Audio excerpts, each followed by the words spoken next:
can't believe. Hi, Tony. I'm Barry. We're Good. Nice to meet you.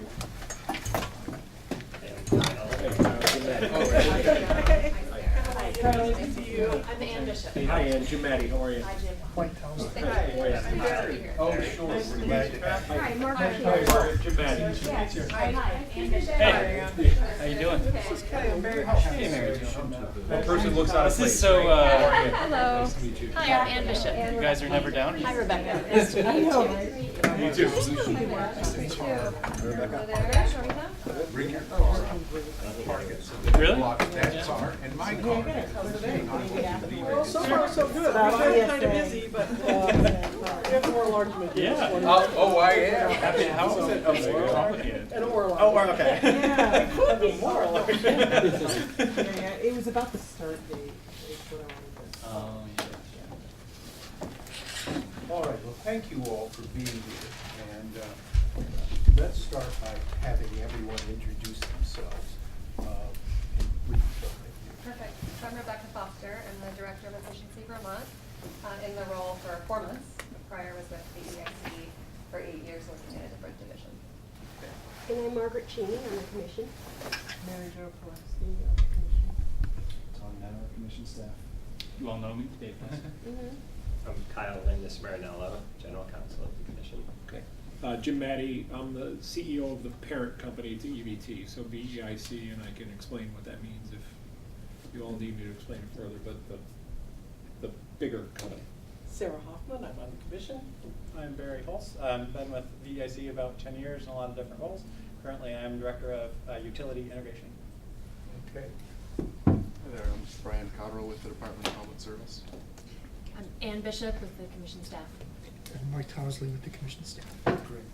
Okay, so as you know, this is not a contested proceeding, and we won't talk about contested proceedings. If you've got anything pending in front of us, please don't talk about it. But what we would like to do is we'd like you to tell us things that you think would be helpful for us to understand about what you see that you like, what you see that you don't like. Don't be shy about that.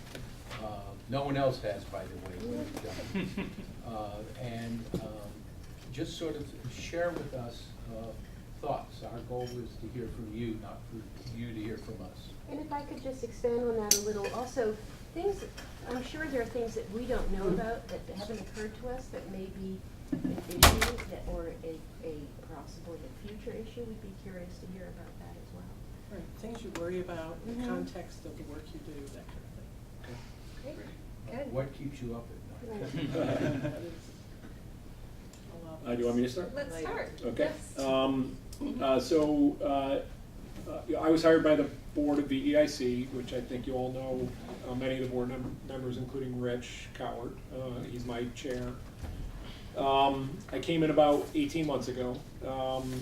One of the first things I did as the CEO was go talk to stakeholders around the state. That included meeting with all the utilities, meeting folks like VIPSA, customers, and honestly, I was pretty struck by how frustrated everybody was by EVT, which my not so sarcastic thing internally is it's amazing that a company that is designed to provide incentives for people to do work can frustrate that many people. My charter and what I've been asked to do is try to create some change to try to make EVT more partnering in its orientation. And one of the things I felt, very early I needed to do was show a significant effort to be viewed as different, right? To be a participant. What keeps me up at night is climate change. What keeps me up at night is we have a very effective resource that's been built in EVT, and it's not being utilized to its maximum capacity. And so in my mind, a part of that was making sure we had great people assigned to this team. Rebecca was, my hire to ask to come in here and help turn this around for us. And, we're excited to share some of that story with you. But you have my full support in anything you want. I'll answer any questions you want, and obviously you have the full support of the board in making this transition to be effective for the state of Vermont. Great, thanks, Jim. Yep. So to kind of kick things off with you all, there are two major topics that we wanted to tee up. One is about the metrics that we have as an organization. Under our performance contract, there are several different things that we're trying to do at any given time to balance sometimes competing metrics, and we have kind of an example with regard to our budget that we want to tee up.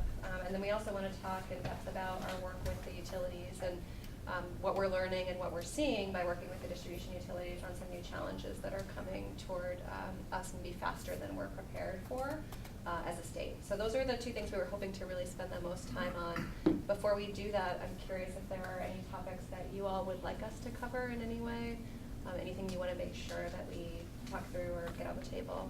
I think one thing we should talk about right at the end, I want you to talk about, we heard about this new piece in the big bill about the money going to Efficiency Vermont for things that may not be, electric based, and then the study that we're supposed to do together, which is kind of problematic for us because we regulate you. So that can be an end thing. Great. Okay. Right. And sort of related to that is, any thoughts you have about, you guys have done an amazing job of creating a more efficient electric system. What are your thoughts and goals and ideas in the thermal areas, both cars, heating, Yep. the weaponization? And we know that the funding is different for that. You don't have, the pot is a lot smaller. But we'd like to hear what you all think about that and what ideas you've got. Okay, great. Great, perfect. So starting then with metrics, I think it's somewhat tied to the point that you just brought up about thermal. We wanted to just give an example about our work to cut costs, and you heard about this at the annual plan conversation last December. As Jim came into his position as CEO, he really challenged the organization to work more to find internal efficiencies, change the way we were doing things, because of what he was hearing from customers. One, that the EEC charge is expensive and difficult to pay for some, and two, what he was hearing from stakeholders around the state viewing Efficiency Vermont as really too big, too comfortable, those sorts of comments. So he came in with a mandate of finding cost reduction, and that challenged the organization in a number of different ways. And one of the ways it challenged us was that mandate, which we thought was the right answer, was contrary to what our metrics tell us we should do. We're rewarded in effect for spending up to the full maximum PUC budget, because if we do that, we receive this operations fee on those costs, and we receive the performance incentive against the cost. So there's a mismatch in terms of what we think the right answer might be for the state, which would be attain the goals at the least cost, and how the kind of performance contract is actually set up. So that's an example to do with cost, which, as I said, did stress the organization quite a bit to find efficiencies, to kind of work through how we would do that, kind of knowing that it was the right answer, but yet our metrics and how we budgeted and how we're compensated were pointing us in a different direction, a different answer. So that got us thinking about, what are the other examples of metrics not being matched perfectly to what the state actually needs. So just taking up a conversation with you all, we're curious if you've thought through any ideas for metrics in the future. Thinking about greenhouse gas, for example, if you wanted to point us toward greenhouse gas reduction, what would that look like? We could talk about that. If it's more electric savings, but it's peak instead of just overall megawatt hours, we could talk about that. If it's true performance contract where we meet the goals and there's some reward for doing that at the absolute lowest cost possible, we could talk about that. So just an overall tee up of a conversation about metrics and performance to see what you all are thinking about the greatest needs and the, you know, greatest opportunities for Efficiency Vermont to plug in.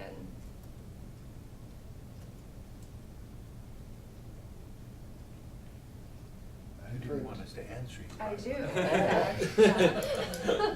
Am I correct that Massachusetts recently changed its peak reduction targets so that there's a carbon component to it as well, not just Mass peak? is, The clean Mass heat is standard. combined thermal and electric to one set of goals. It's a carbon-based goal, and they have a peak reduction goal on top of that, and so has New York. Was that through legislation or Mass DPU, do you know, or the Massachusetts Advisory Council? I'm not sure. I think it's, Clean I Heat think it was Standard, through I the believe. department. And how is it, once you join these goals, the thermal, and how are they financing? I don't think the ways the money comes in is the same, meaning they didn't change the way the money was brought in. I know there's some talk about a fuel tax in Vermont, so I don't think they changed that. I think what they allowed for is more flexibility once the funds came in on how to deploy it. So think about combining programs, weatherization with, you know, a home energy retrofit, kind of, so you go solve two problems because it accelerates and makes more effective the dollars you spend, versus having everything in isolation is, I think, their design. I think their funding is almost exclusively Reggie. Oh, is it? Yeah. They have an EEC charge too. Do they? Yeah, Yeah. yeah. I think Okay. But they probably have a much bigger chunk of Reggie than we They do. do. They have a lot, I mean, Yeah. I was running, when I worked at National Grid and I was running the programs, I wanna say our mass program was 250 million. I mean, it was a big bucket of money, yeah. So I think the point Sarah's getting at is how much are ratepayers, electric ratepayers being asked to carry the load for things that are not directly electric related, like weatherization of a house that's using natural gas. Well, I mean, the examples you used actually cross into different areas. Peak, of course, is all related to electricity. And I personally am intrigued at the idea of targeting peak and perhaps having that as a distinct goal for obvious reasons that we don't need to explain here. There's an interesting intersection, I think, with targeting peak and also perhaps beginning to blend into the electric vehicle space. I don't know if there are efficiency opportunities in electric vehicles that keep the Efficiency Vermont's kind of silo of electric focus. Perhaps at some point it gets into offsetting greenhouse gases, but it can be both, like encouraging charging or having most efficient chargers at different times of day. But it certainly is an area, in addition to heating, in fact, it's even more than heating, where greenhouse gases are the problem in Vermont. So I think it's an intriguing area, both, and that why there could be more too. Well, and So, we can I- heard from GMP in a workshop on their IRP just a few days ago, that their goal is to get electric vehicles, lots more of them, and get them to be charged at the workplace to soak up the Yeah. excess solar. Yeah. So basically use it as battery storage. Yeah. Which is an interesting idea, and I don't know how what you guys do might fit in with that.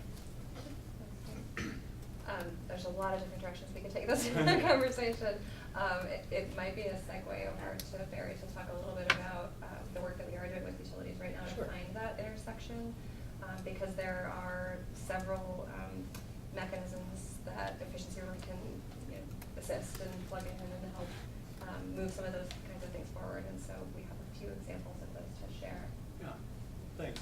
I wanted to start by saying I really appreciate the opportunity to come visit in an informal setting, have this type of conversation. I wanted to start by extending what Jim was talking about before when he came in. So in 2017, we did an environmental scan, and we looked and said, hey, Efficiency Vermont is on average getting about 125,000 megawatt hours off the grid year over year. We looked at future load growth, and we saw that, yes, while load was growing in Vermont, that the new load was going to be able to be taken care of by energy efficiency and solar. So we'd say, well, that was our, our charter. That's fantastic. That's where we're supposed to be heading. But in the environment, when we look into the IRPs, we see that rates year over year were continuing to be forecast to go up. We could see that the utility grid is 33% utilized. We saw that renewables are being curtailed. And underlying all of that, we saw that our partners, the people that we should be partnering with, really had a sentiment of not wanting to work with us. And we really had to do some soul searching and say, this is not going in the direction of what we were set up to do. And it's not in the best interest of the ratepayers. So what do we do differently? So Jim had a great idea and sent me out on a distribution utility listening tour. So I got to go to all the distribution utilities and sit there and have these fantastic conversations with each one. And I learned an incredible amount. I want to start by saying I found that we all have the same underlying two set of values. One is that we really care about Vermonters having the lowest cost energy possible, and we also really care about the environment. So once I recognized that our companies and what we're supposed to do are so aligned, all of a sudden the platform for having collaboration conversations just completely opened up. And that was just a turning point for us about the end of 2017. So if we approach differently, instead of the role of a silo efficiency utility, and thought about, well, how can we become a collaborator and enabler, all of a sudden it was, the world was a lot different. So I asked all the distribution utilities two questions. The first one was, based on those two values, what are the challenges that you're facing that are preventing you from achieving those two objectives? And they told me that the energy system has rapidly changed and they're really struggling. And they see that on an annual basis, supply and demand equal. You can look out and see that by generation, they're able to go acquire or create the energy needed to match supply and demand together on an annual basis. And in a lot of cases, a lot of them are long on energy. But the problem is if you now zoom in to the hourly, or the real-time use of energy, it's not matching. And I know you guys are really familiar with the duck curve or the camel's hump, and that is really hard for them. And so the incoming, we're taking efficiency off the grid, that building efficiency, not balancing with grid efficiency is challenging. New renewables coming on, really challenging for them. So we recognize that the energy system changed and that pure building passive efficiency is, if not done in concert with grid efficiency, is really challenging the system. And underlying, that's what's holding us back from being able to accelerate bringing on a lot more renewables and lowering costs, because we see this really big incoming need to build new infrastructure with batteries.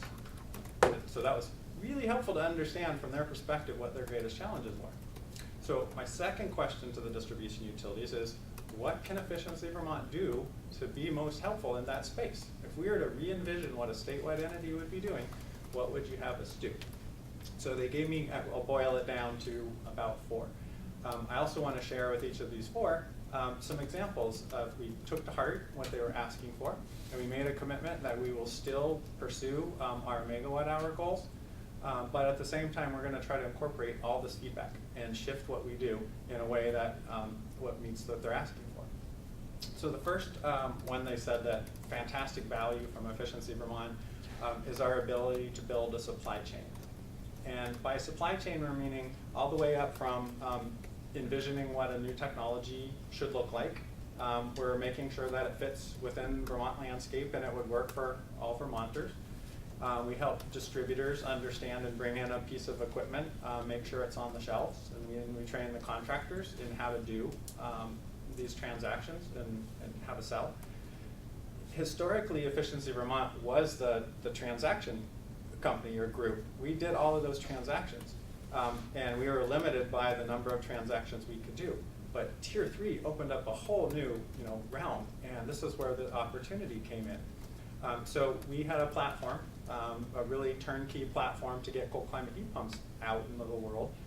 And so we've been working and we've tweaked that system so that now we've enabled the distribution utilities to be able to directly use that channel. And now they have a really cost-effective turnkey method. Another example in that space is 3 or 4 years ago, heat pumps were being introduced in Vermont for heating and cooling. The problem was the heat pumps that we're just starting to see didn't work in cold climates. They were really meant for cooling. Efficiency Vermont recognized that's not going to work in the Vermont landscape. So we called Daikin and Fujitsu and Mitsubishi, multi-billion-dollar companies, had their product development people come to Vermont because they were really interested in understanding how a technology could be adapted in cold climates. So it was really great testament to the state's ability to say we need this and we'll get this out and work together.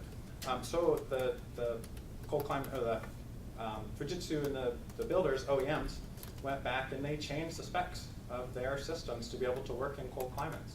They brought that back to Vermont, and that's where the cold climate heat pump was born. That designation to be able to work in a cold climate came from our desire to make sure that a piece of equipment could work within the state. And then when we brought that back, we helped all the distribution utilities be able to leverage that out the same way that Efficiency Vermont was.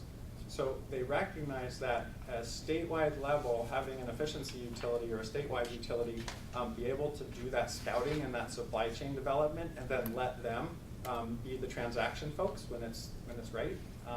They found that to be really helpful. And just to jump in there for a second, thinking about the point you made a moment ago about transportation, that methodology, the connections with national players, continues to be a role that we play across the whole suite of buildings opportunities. It could be theoretically leveraged for other things as well. And we have talked a little bit internally about more efficient chargers, the Energy Star designation for efficient vehicle chargers.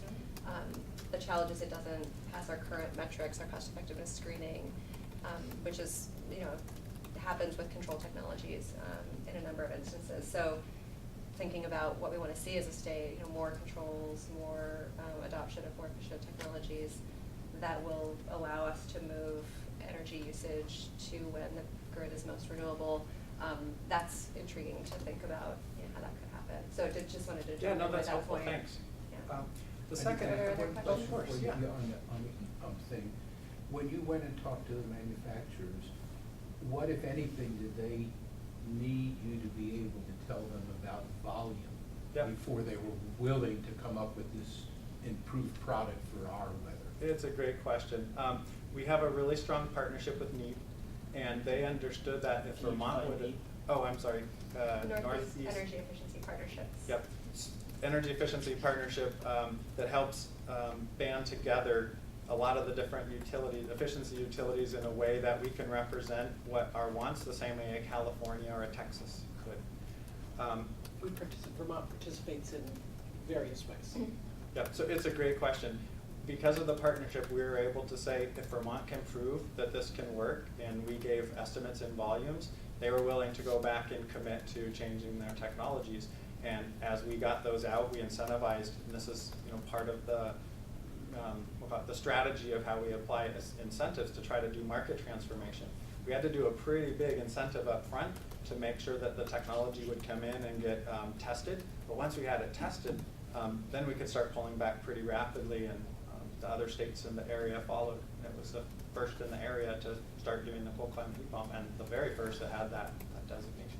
It still has the highest market share of really any state, as far as I'm aware. Yeah, that's what I've heard. We've gotten the furthest along that trajectory given the approach. And what research do you do to ascertain the point at which the incentive starts to produce an outcome? Do you do market research, or do you just try it out to see? I'll be honest, the different technologies differ.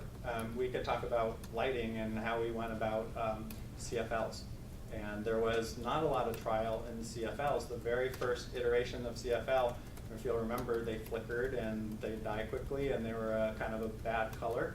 We pushed it before doing market test, and it took a long time. The trust had been dissolved from customers, where when we said, no, really, Rev 2 is going to be good, there was a big lesson learned about not doing well in your market testing. When LEDs came out, there was a lot more testing. We had at the time 2 people full-time that would work with the different laboratories to make sure that it was going to be a good experience. So there was a really small soft launch on LEDs, and then once we knew that customer adoption would be good, then we went out. If you'll remember, it was the 99¢. We found there was a target. If we wanted to very quickly move them, we knew exactly, rather than incentivizing per bulb, we set a target price, and everybody in Vermont would be able to participate down to 99¢. And there was rapid transformation when that happened. So it's a blend, to answer your question. Sometimes lots and sometimes not so much, and we try to find that sweet spot. Sure, of course. Now, you had talked about tier 3, and it's a little tangent maybe, but Sure. in working with utilities, so obviously there's been some tension in the past about who gets credit for what. Yep. So have you resolved those tensions love that between question. No, honestly, I do. efficiency and your utility? I think tier 3 was a fantastic idea and concept, but the implementation was left to the folks that were natural competitors in this case, meaning the construct was, if Efficiency Vermont already had a program out, then the distribution utilities weren't supposed to play in that area. But we literally had spent years building a portfolio in all of these areas, so they were boxed out from the beginning, and they were on the hook, and we were on the hook. So it created a really challenging tension at the beginning. To be honest, we went back and forth, and we had a lot of fallout with the distribution utilities. But the turning point, to be honest, when we said we'll take the selfless route. In this time, we honestly believe collaboration and making sure the enabling role is more valuable than us figuring out how many MMBTUs do we need, was more important, and it has worked fantastically. I'll go back to credit Jim with saying, this was a change. Our our historical management, I think it was drive towards maximizing MMBTUs and megawatts. And Jim said, this is the right thing to do. We need to learn how to collaborate, we need to learn how to partner, and if we miss a goal, so be it. It's okay. And that was really freeing from an implementation operations type of person to say, okay. So we shifted about 1.5 years ago to building these platforms, to enabling other people. I'll get to it a little bit later, but once we did that, I'll say, Brian Otley, if he was sitting here today, would tell you the same thing.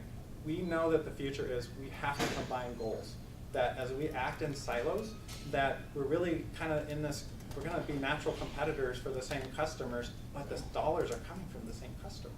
So we are really interested in a future where we have a combined goal. We don't see how we can make it go any other way. So I think in the near future, if we get our way, we'd love to put forward a proposal of how we could share goals and pilot it with some of the distribution. So in both the case of the economic change we made and in the case of tier 3, we sacrificed from our charter. Like, we were allowed to do these things, but we consciously chose not to because we needed to be sitting here credibly with all the utilities not fighting us. So we're hopeful that those changes can actually help facilitate the right next set of changes. But I think our charter was right, but it wouldn't have yielded all of us being able to actually move the whole market forward if we had stayed on what we were. Does that make sense? And I think the energy system now, part of just thinking about the external environment, the energy system now is very different than it was 20 years ago when Efficiency Vermont was created. At that point, every kilowatt hour was a bad kilowatt hour, and we wanted to just reduce overall, and that made a lot of sense at the time, and has delivered a ton of value to Vermont as a result. Now, we know, given changing grid conditions and amounts of renewables, various days, we know that time and location matter, and that what we really need to be doing is working with the utilities to understand what their system needs are, where and when efficiency is most valuable, where and when we can help deploy controls, where and when we can help with consumer adoption and participation in different flexible load management programs, so that we can take the kind of demand side knowledge that we've gained over the last 20 years and deploy that in an integrated way to avoid large scale build outs of new infrastructure or changes that would be more expensive to solve on the supply side alone. But your mention of location is complicated because, as you know, there are parts of Vermont where there's not enough electric use at certain Absolutely. times, so. Yep. It's circuit by circuit, you know, Yeah. that's the big change. You can't even do it in regions anymore. You really need to think circuit by circuit as you're doing this work. And I think that that complexity challenges one of the historic notions of Efficiency Vermont and most efficiency programs around the country, which is, you know, equal opportunity to participate. And so I think what we're looking at is looking at creating overall societal benefits and lower energy costs on the entire system by providing specific locations with specific offers, and in areas where there is a need for load building, maybe that looks like lots of cold climate heat pump programs and heat pump water heater programs with controls, and maybe in Addison County with lots of solar, maybe that looks like outdoor lighting programs that can, you know, make the outdoor lighting most efficient and reduce the neck of the duck curve, so that that's a different program. It might not be equally available throughout the whole state, and maybe Brattleboro will get something different. So we think it's going to take a whole nother layer of planning and deployment, but I think we were excited about that, and given the infrastructure that's been built, feel like we're ready at Efficiency Vermont to work with the utilities and take that step. And do current statutes and regulations prevent incentives being targeted to specific areas? We have, so I'll let Dave give the details. There is a geo-targeting opportunity that we've done in the past when there are issues with too much energy usage in a particular area, St. Albans and, you know, Rutland. We've done it a few times. What I'm not aware of is if there's an equal opportunity and definition for when there's not enough electricity usage in an area. I think that's the shortfall. Yeah, that is one of the problems both in the PUC order instituting the Vermont System Planning Committee, that theoretically could be a body used to do that level of coordinating for geo-targeted efforts, but it's very specific about doing non-transmission alternatives where load growth is the problem at hand, and that so approaching. Now we are working with the department on an ad hoc committee, and I know Ed has mentioned this in other cases too, where we're going to start exploring in that VSPC process what time-based locational value of energy has, and so we're very interested in coming up with the right analytics so that even if today you can't give an incentive based on the time or the location, or whether it's a load growth or a load reduction area, you know, it's true, like the statutes and the regulations aren't written that way, but at least we're going to start building an analytic framework to say, here's what would make some sense. We're heading in that direction, but we don't have the full authorization. And it might be that we do more promotion in a particular area, which we do. We have the ability to have certain ad buys and newspaper, you know, advertisements and radio advertisements in certain areas. So even without the ability for completely different programs in different places, right now we think we can at least target and promote more some offers more in some places than others. The one thing that I'll add to that is that it appears to be mostly a regulations question and not largely a statutory one.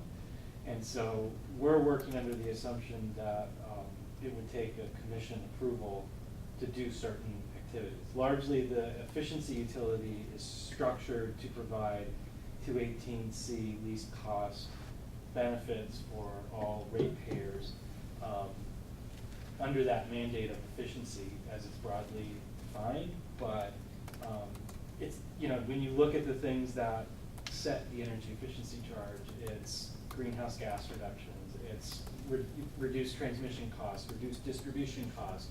Yes, it's reduced load, reduced capacity pricing, but you know, we think that that analytic platform will actually create the ability to demonstrate that actually these activities could still fall within that purview of jurisdiction. So the next area where this distribution utilities recognize that the statewide model is really effective is in program design. And the Efficiency Vermont has decades now of experience understanding customer programs. To give you an example, Stowe asked as they set out to create their cold climate heat pump program, they asked if we could help design a point of sale or a transactional. They really wanted that engagement with the customer. So we sent our program development group and we did a map day with them. We started with, what does a customer want? What's a customer experience look like? How do you do really good back office type of things for a good customer experience? How do you collect it? How do you report it? So it was really valuable for them to be able to tap into the knowledge and the resources that we have to be able to develop that. And since then, most other distribution utilities have followed suit, have asked, and we send folks to help start with that, map the customer day and that customer experience so that we make sure program design can be as good as it can be. The third place I heard they really valued was our technical expertise. And the state has invested for a lot of years, a lot of money into helping our energy consultants and our account managers become really, really good at a really wide breadth of the different technologies and measures that are out there. And I could say almost every transaction now and with most of the distribution utilities, it's more common now that projects are done collaboratively in front of a customer than not. Which I can say a year and a half ago, it was competition to who gets there first and who sits in front of each other.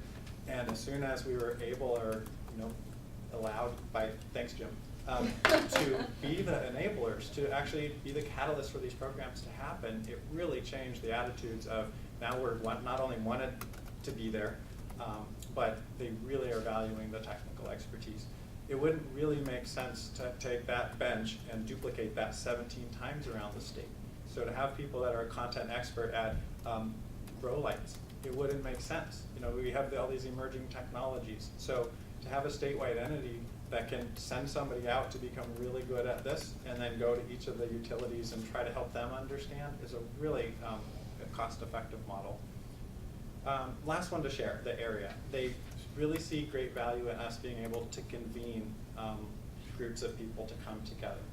And by that I mean the projects sometimes that we get involved with, they're so cross-siloed, so cross-industry, cross-market.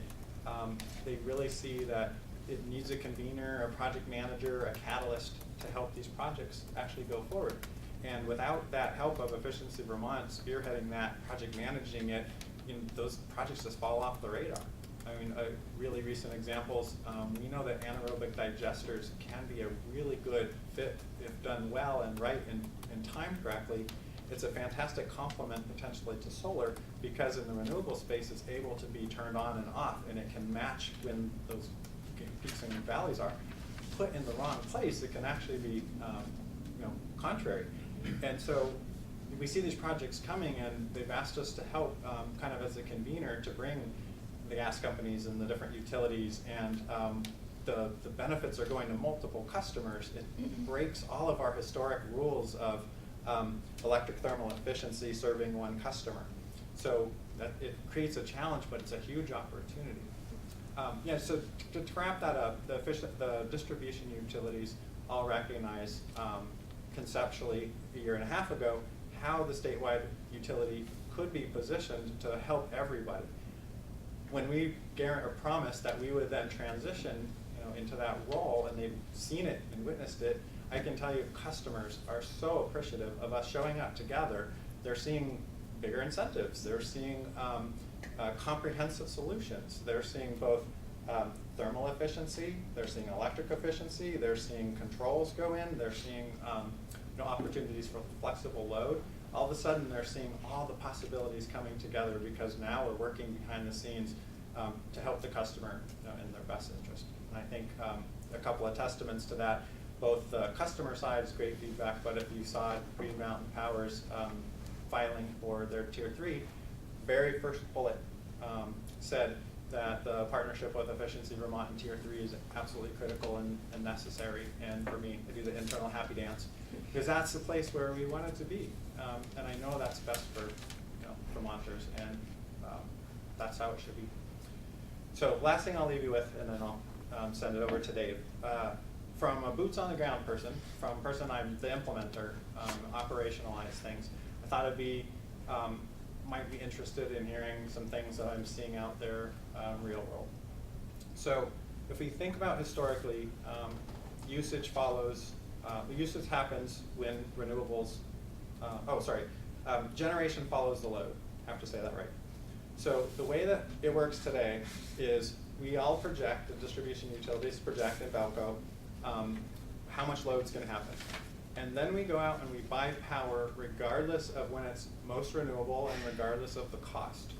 And that's how it works.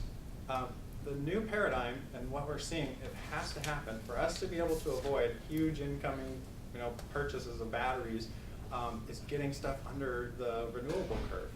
And the way we can do that is that we help customers have a benefit for wanting to move their load to a time where energy is now produced at the cheapest and also the most renewable. And that sounds like magic, but it really isn't. We've been demonstrating with projects, if you read about Brattleboro Retreat, the GMP flexible load pilot. I can promise you that we working together can get a significant amount of load controllable. And what I mean by that is not only will it be able to drop, reduce or eliminate load when a peak occurs, but we can also move load to a time when it's under the solar curve when we have solar, or we can move it under the wind curve. But what we're really missing there is the benefit for the customer. Because rates are flat today, other than a demand charge, the customer, there isn't a way for us to entice the customer. So even though at other times of the day, the cost is cheaper and the renewable mix is greater, there's no incentive for a customer to twist their and change their production schedule. So I have an ask or a future ask. I think about the things that we're going to be seeing in the world, and I think this will end up coming to you folks. I think our screening methodology has to change. The way that it works now, and I think Dave will talk about this a bit, it's not capturing all of the values anymore that exist. The next one is understanding how do we value carbon. And then the next one is enabling time of use rates. And I can tell you, we're already seeing it. If we can get help from this type of group, where we're allowed to start working on that, I can tell you from the implementation side, we're going to be able to control loads, and we're going to be able to get a lot more load to happen when we have the cheapest and most clean energy. So Barry, it sounds like you've worked a lot with GMP on various things. Yes. So, they do have some time of use rates, but you're talking about something really radically different? Yes, hourly. Yep. Hourly? At least hourly. Yep. In some cases, to be honest, it would be 5 minute, but for sake of discussion, if we got to hourly, it would be. I can And tell are you the world working would with look different. GMP at this point on this? Yes. Revamping their time of use rates? Yes. Or adding maybe, I don't know. If you look at their current program, what it really looks like is a curtailment program. Meaning, curtailment means you have one call, they're trying to hit 13 peaks. Yeah. That helps you if you're RNS and FCM. But what we're really trying to move is if you want to be able to leverage solar and let more solar come online, well then we need to move the load to underneath the solar curve. But as you guys know from the duck curve, when people go home, if we go out and we get a whole bunch of people to get electric vehicles and cold climate heat pumps and the new dryer that's electric and the new stove that's electric, what's happening and is going to happen in mass, we're going to go home from work and plug in our cars and turn on our televisions and on and on with this electric. We're going to extenuate Yeah, this. unless you have controllable load. Exactly. The future, honestly, is we have to become flexible load experts. And I'll recognize that when I was talking before about the screening and the methodologies, if you can help us transfer those or transform those, I can tell you on the other side, we can move the load. And it doesn't necessarily have to be the time of use rate. It could be some kind of an economic incentive program that allows, Sure.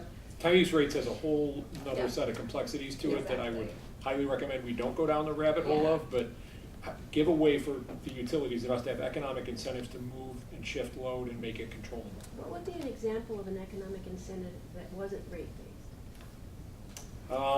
It could be enabling efficiency Vermont utilities to work together to provide incentives just like we do for a static clothes washer right now, and but And help provide you that, control it. yeah, to say, we would, if you participate in this program, we'll give you a $5 rebate every month on your electric bill at Efficiency Vermont and So I the could buy, utility for example, provider.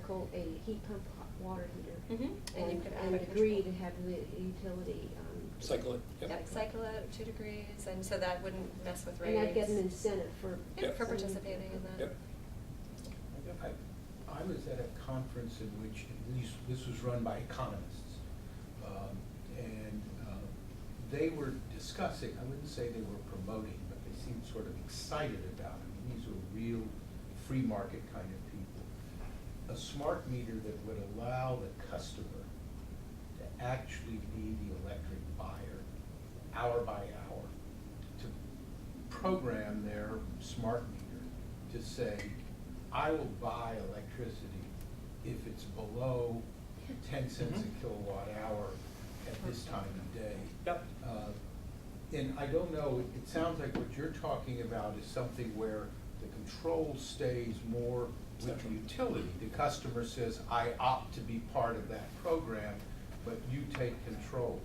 Is there a distinct advantage to keeping the control there rather than spreading it out so that everybody in the state is buying electricity when they want to and at the rates that they like? Yep, I think the answer is going to be a mix. The portfolio of solutions is going to be broad, and I think you enable both. This is my opinion from what I'm seeing. In some cases, people want an ease of use. Like, they will let their water heater and their dishwasher and their washing machine be controlled if they know that the program is going to start those cycles at the lowest time. And I know that some people really want to understand the details of, well, when is it coming in and I want to do the trade. We see that in commercial and industrial as well. Really, that's the difference between behavioral and something that would be automated. And I can tell you, customers, both residential and commercial and industrial, there's a mix of both. So it's a great question, and I honestly think we want to enable both platforms so that people can either be very much in control and make a decision, or they just know that they're going to get the absolute cheapest rate if they set it and forget it. Most customers don't lack the education, awareness, or intent to care enough about it. Most customers. There are some that do. You know, so the education process and the cost of educating, and you have to factor that in. And you know, in my experience, that would take a lot of time, and I think we're running out of time. So you're probably more effective at, let's control the load on the circuits we need, where we need it, and offer the incentives to do that. You know, build the education so over the long term, people feel empowered. But if we wait for that, I think it's going to be a long wait, personally. The baseline number that I've heard at various conferences is something like people think about their energy bills 3 minutes a year. Like, it's a very small number. Yeah. We think about it all the time, but most people, it's a very minor issue. Gas prices, different, you know, so if we think about broadening the conversation to more than just one bill, but to their whole energy use, I think we get more relevance and more attention for those kinds of larger transformations. But there are a lot of people who just would be very happy to say, I want my dishes cleaned by 7 a.m. when I wake up. I don't care when they wash. I want 100 miles range on my electric vehicle because I need to travel tomorrow. I don't care when you charge it. You know, that's the kind of future that we're thinking through. I'm going to make an observation from having worked in other areas too, which is that what has always impressed me about Efficiency Vermont is that they're not interested in like those 5 or 10%, you know, like novelty project, because you can have a project like that run in California and get really big numbers and show like, oh, this is really exciting, but you're still hitting like a really small percentage of the population. And at Efficiency Vermont, you know, Barry's target of 99-cent light bulbs, like that was approachable for all Vermonters. And so that's the kind of approach that we have to think about here is like, how can we get that level of control into every Vermonter's home? And it's not going to be by hitting those like, you know, 2 to 5% saturation projects. It's really got to be much more adaptable for everyone. Right, so on that same vein, talk a little bit about what you're doing or what you think needs to be done to reach low-income tenants whose landlords are passing the costs on to them and the landlord doesn't care what it's costing them. What are your ideas on how to cope with those? Great questions.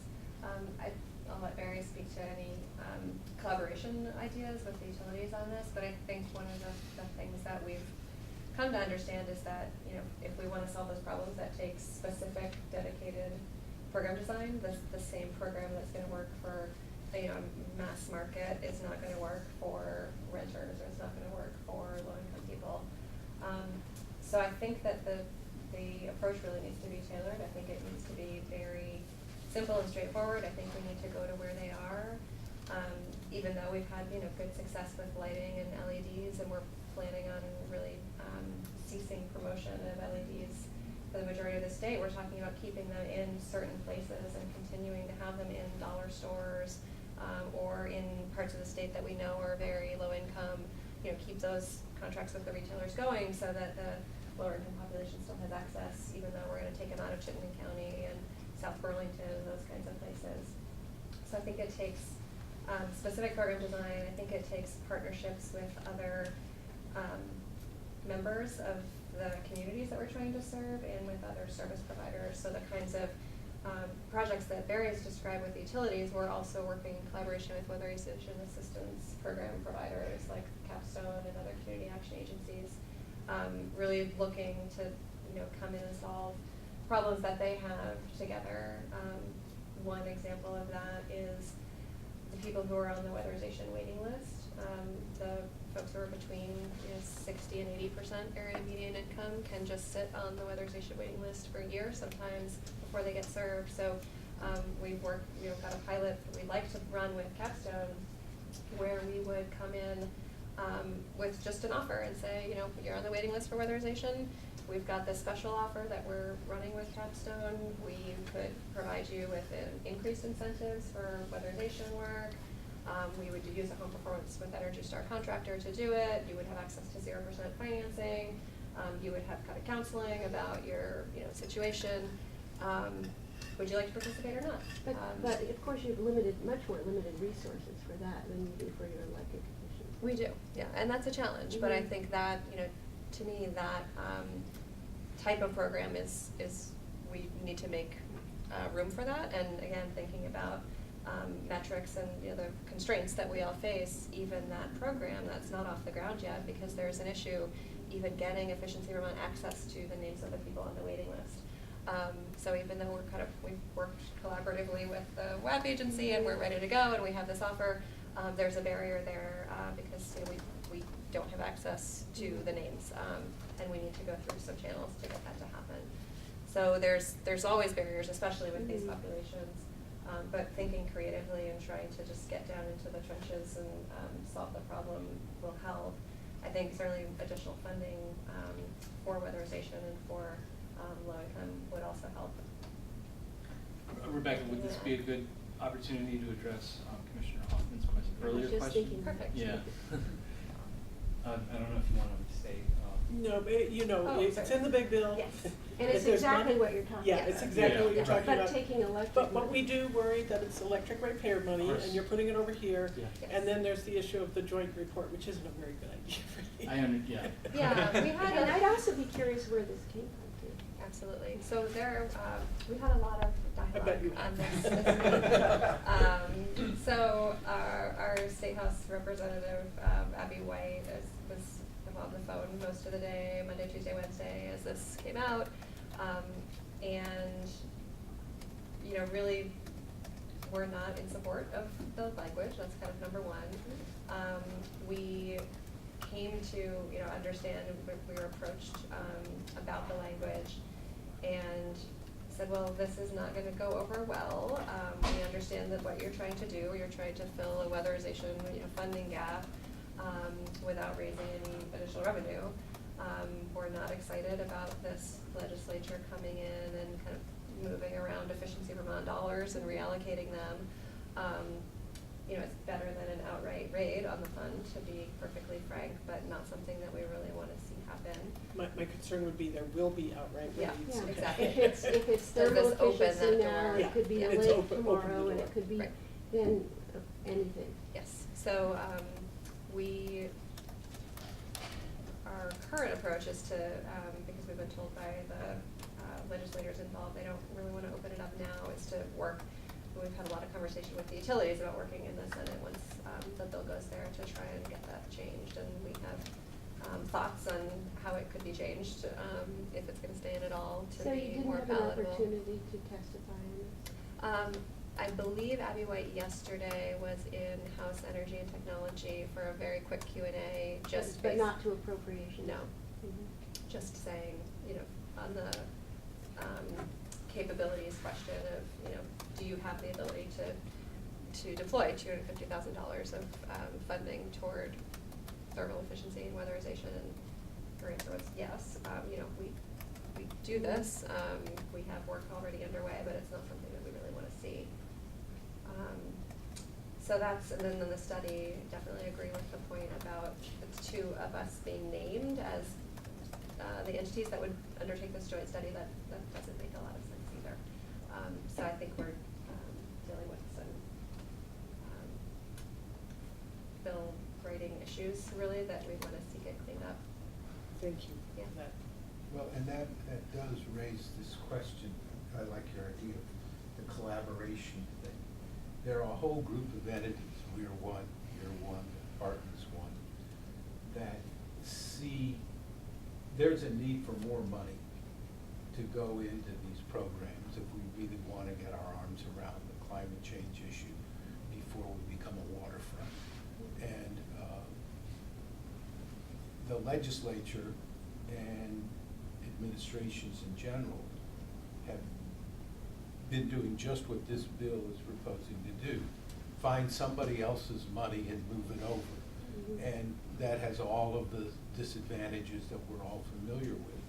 But there isn't any effort to sort of have everyone who really cares about the issue but realizes that the problem is we need more money, not reallocating existing money, to get together so that if we speak with one voice, we have more impact.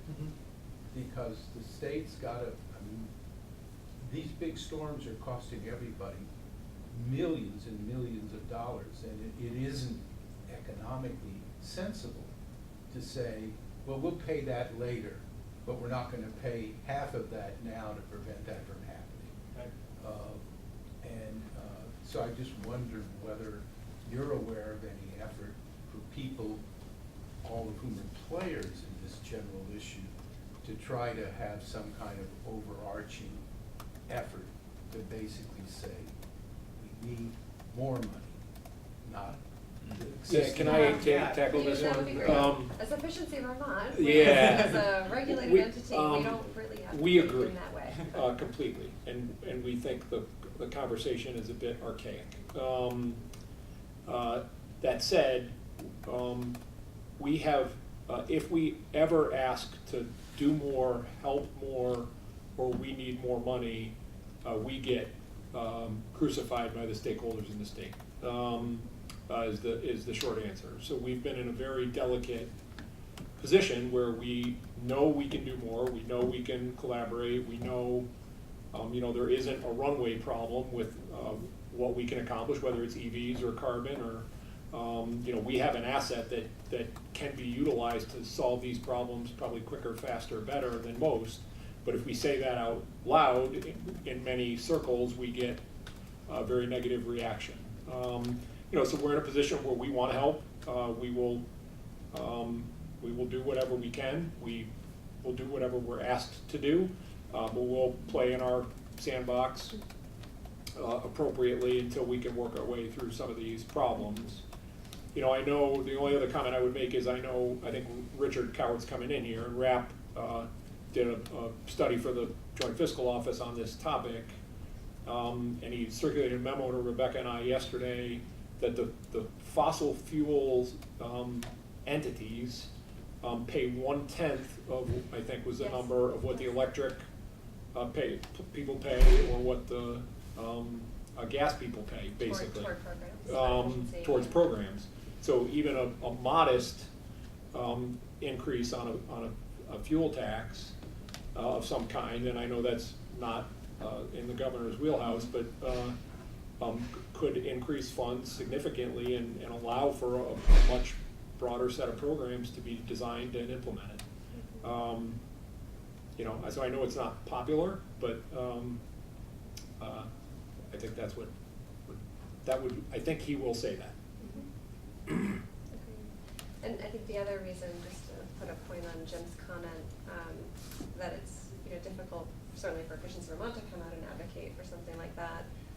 Also difficult for VEIC. People view us as one entity, and in the past there was a lot of consternation caused when VEIC took a policy position in the state. You know, even though 95% of the staff people probably agreed with it, and our board wanted us to do it. Well, and other states hire us. And other to- states yeah. hire us to go make those policy statements elsewhere. But here, there's a conflation, and it's very difficult for the VEIC or Efficiency Vermont to lead a charge or be part of a coalition like that. But I definitely agree that it's needed. Yeah, I liked your collaboration part, and to be honest, in my opinion, from an implementation perspective, the concept of a statewide entity helping out is fantastic. I think though that the historical methodology of having, we'll call it a sphere, a scope, a silo, with budgets specifically for certain things was great in the past. But I can tell you that the energy system is so rapidly changing and has already changed, that the part that's really needed is your guys' consideration of, now how can we start to transition this utility so that we can now be enablers and helpers and move all of these pieces forward. The part that we'll have to wrestle with is that those transactions and that help doesn't necessarily create a megawatt hour. And our historic metrics are based on, and our success is based on cost-effective megawatt hour. And I can tell you firsthand, grid efficiency and building efficiency used to be able to exist independently mostly. They are so tied together now that we have to solve the problem. The problem is no longer solvable in silos. So my help request, I hope I can extend that for all at EVT, is that you consider how our role can expand to be able to help be the enablers of all these projects and the grid efficiency of the future. And also consider how is it that our metrics shift so that we would recognize success as helping to do that in lieu of a megawatt hour. Yeah, I think the last thing I wanted to add, which is just building on Barry's point, is I hope from our history you recognize and see that when we have a clear mission, when we have clear metrics, we deliver again and again, year after year after year. What we're asking now is dialogue about how that mission, how those metrics need to change given where we find ourselves in terms of the state of the energy system transition and in terms of our climate crisis. We are ready to go. We want to deliver the most value that we can, and we think that the metrics of the past will not get us to where we need to be in the future. So I'm going to ask Tom. Tom, when's the next opportunity to have metrics looked at in Well, terms of the regulatory scheme? That's a very good question. Okay, sorry. I put him on the The spot. demand resources, So it's coming up. there's a pending proceeding right now where Oh. we are looking at how we regulate all of the energy efficiency utilities. And if I was not sitting here right now, I'd be upstairs writing an order on Okay. phase one, which addresses That's right. how DRPs are conducted and what is the scope of the DRP, their proposals. Would Efficiency Vermont come in with here's our full proposal up front, or there are alternative proposals? The department has put forth something, so. Okay, sorry, I didn't mean to put you on the spot, but That's I fine. now recall what you're talking So, about. so the next DRP, if under normal course of business, we would start that proceeding sometime this summer, and the next program period would start in 2021.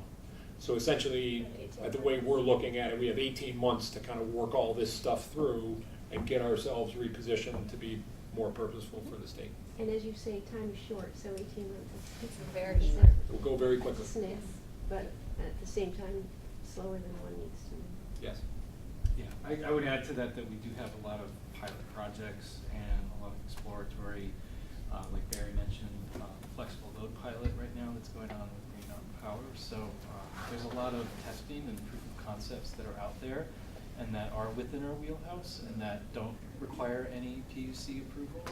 So we're, as that information comes to bear, frankly, that's going to be the information we want to bring to you in the DRP proceeding to say, here, look, we tested this out at Brattleboro, we tested it out, something else similar out with 8 other customers, let us blow that up now into a full-on metric.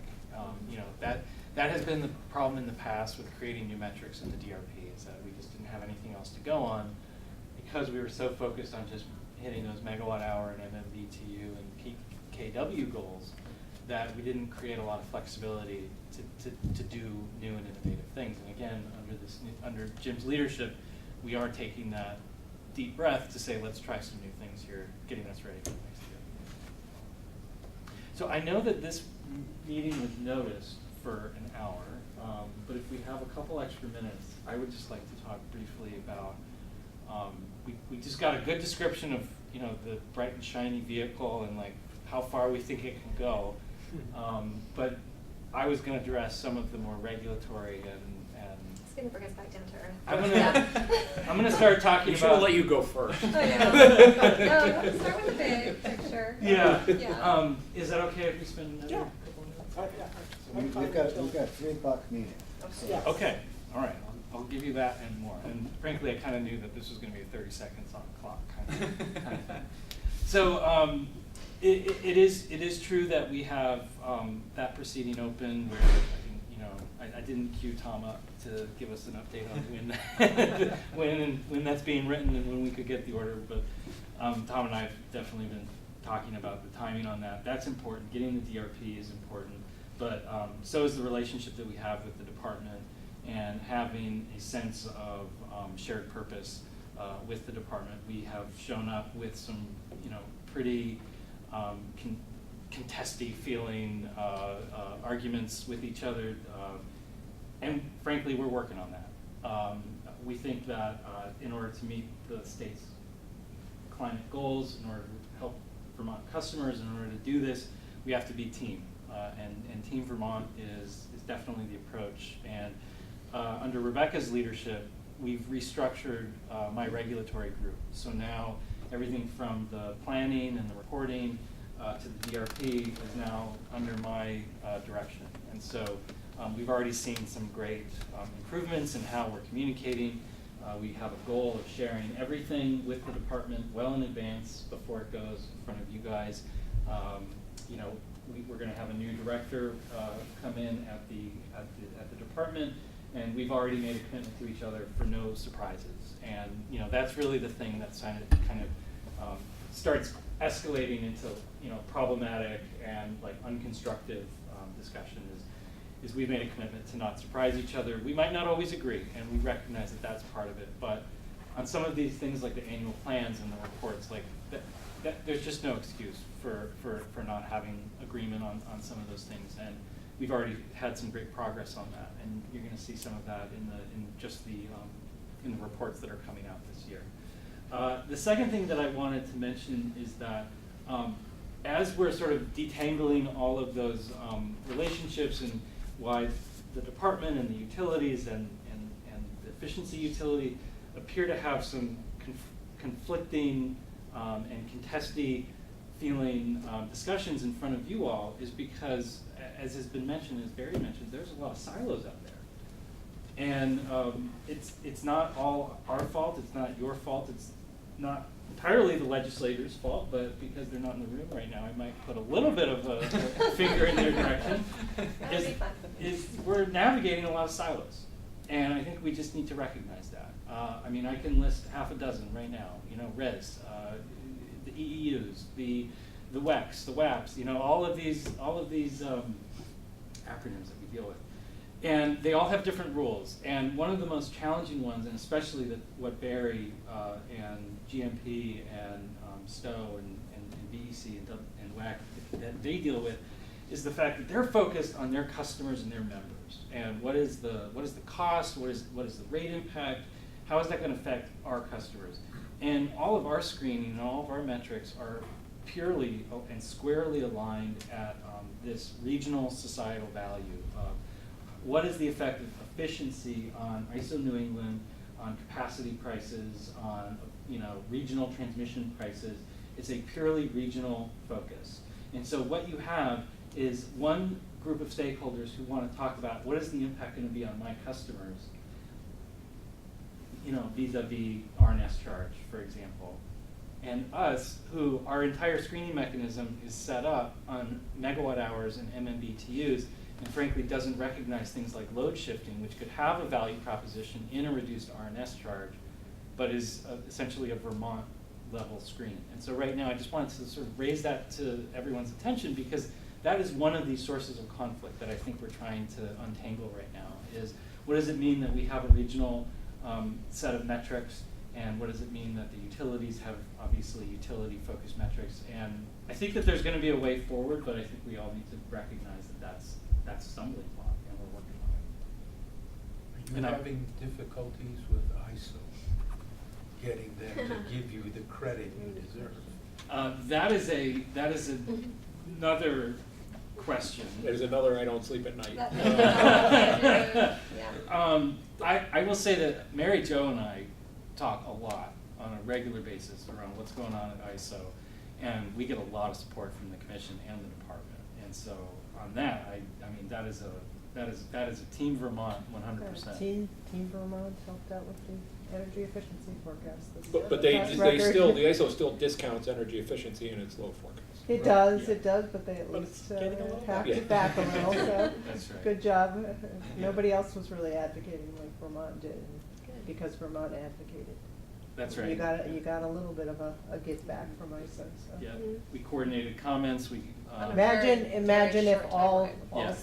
6 New England states had put in that same analysis, you might have seen an even lower number, you know, so. Well, do think about whether there's something that NetPUC can do.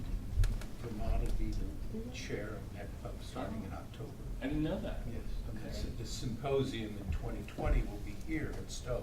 Excellent. So, we won't run it, but we'll do everything we can to run it. That's great. I think a keynote on energy efficiency forecasting values in the ISO could be an interesting. Yes. Yeah. All right, well, we're open to all suggestions. Yeah, and I will say that the rest of the New England states are equally concerned on that point too. It's not a Vermont unique thing. So yeah, I can't say a lot because so much of what I do is already before you, but I did want to put that on your screen for now. I think it's an important matter, and it's also going to come up in the DRP, right? Because we have to think about, as new metrics are accounted for, how are Vermonters benefiting from it? How do we screen that through our current screening tools? And do we need to rethink some of this? It's going to come up. What else haven't we covered? Is there anything remaining that we should touch on? Oh, there's probably 1,000. I think this has been extremely helpful. Yes. And, I mean, everybody that we've talked to in these listening tours, certainly that larger entities, everyone is dealing with the fact that we're in a period of transition. And how we get through it is not obvious. Everybody knows where we want to be 10 years from now, but how we get from here to there is difficult. And what you guys are doing sounds like you're working very hard with that question, and that's very good to know. Well, thank you very much for the time. Yeah, thank you. Thank you for Thank you. coming in Thank and you. for thinking ahead of time, all the things we now know we need to hear. You say that to all these. Sarah, thank you. Oh, yeah, Great thank to you. meet you. Happy Friday. Oh, yeah. Hey, Chuck, how are you? Yeah. Nice to meet you. If you have any follow-up, we said every total. Okay. Chair. I think